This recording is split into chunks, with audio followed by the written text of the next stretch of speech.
10-12 ಜನ ಇದ್ದಾರೆ. ತಾವು ಹೋಗಿ ಏಕಾಏಕಿ ಸ್ಟಾಪ್ ಮಾಡಿಬಿಟ್ರು. ಸ್ಟಾಪ್ ಮಾಡಕ್ಕೆ ನಂದೇನೋ ಅಭ್ಯಂತರ ಇಲ್ಲ.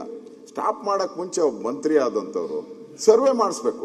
ಈಗ ನಾವೇನ ಮನವಿ ಕೊಟ್ರಿ, ನಾವು ನಿನ್ನೆ ಪ್ರಿಯಾಂಕಾ ಅವ್ರಿಗೇನೋ ಹೇಳಿದ್ರಿ, ಅದನ್ನ ನಾನು ಪರಿಶೀಲನೆ ಮಾಡಿ ನಾನು ನೋಡಿ ಅದನ್ನ ಆಕ್ಷನ್ ತಗೊಂತೀನಿ ಅಂತ ಹೇಳಿದ್ರು. ಅಲ್ಲಿ ಹೇಳಿದ್ರೆ ನೀವು ಸ್ಪಾಟಲ್ಲೇ ಅನೌನ್ಸ್ ಮಾಡಿದ್ರೆ 10,000 ಜನ ಬೀದಿಗೆ ಬಂದ್ರು. ಅವತ್ತು ಅಲ್ಲಿಗೆ ಹೋಗ್ತಾ ಇದ್ದಂತ ಯಾರು ಪ್ರವಾಸಿಗರದು ದುಡ್ಡು ಹೋಯ್ತು, ಸರ್ಕಾರಕ್ಕೆ ದುಡ್ಡು ಹೋಯ್ತು. ಅಲ್ಲಿ ಕೂಲಿ ಕೆಲಸ ಮಾಡ್ತಾ ಇದ್ದವರು ಅವ್ರಿಗೂ ಆದಾಯ ಹೊರಟೋಯ್ತು. ನೀವು ಒಂದು ಸರ್ವೆ ಮಾಡಿ, ಈ ಫಾರೆಸ್ಟ್ ಈ ಸಫಾರಿ ಹೋಗೋದ್ರಿಂದ ಪ್ರಾಣಿಗಳಿಗೆ ಏನ್ ತೊಂದರೆ ಆಗುತ್ತೆ ಇವೆಲ್ಲ ಸರ್ವೆ ಮಾಡಿ ಅದ್ರ ಮೇಲೆ ಮಾಡಿದ್ರೆ ಈ ತಪ್ಪಾಯ್ತು. ಸ್ಟಾಪ್ ಮಾಡೋದು ಓಪನ್ ಮಾಡೋದು ತಪ್ಪಾಯ್ತು.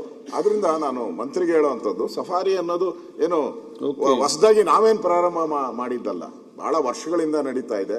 ರೈತರಿಗೆ ಅನಾಹುತ ಆಗ್ತಾ ಇದೆ, ಅದಕ್ಕೆ ಸರಿ ಮಾಡೋವಂಥದಕ್ಕೆ ಏನು ಕ್ರಮ ತೆಗೆದುಕೊಳ್ಳೋಕೆ ಹೇಳಿ. ಇದನ್ನೇ ನಂಬ್ಕೊಂಡಿರುವಂತ ಬಹಳಷ್ಟು ಕರ್ನಾಟಕದ ಜನ ಇದ್ದಾರೆ. ಅವ್ರಿಗೂ ತೊಂದರೆ ಆಗದಂಗೆ ತಾವು ಕ್ರಮ ತೆಗೆದುಕೊಳ್ಬೇಕು ಅಂತ ನಾನು ಆಗ್ರಹ ಮಾಡ್ತೇನೆ.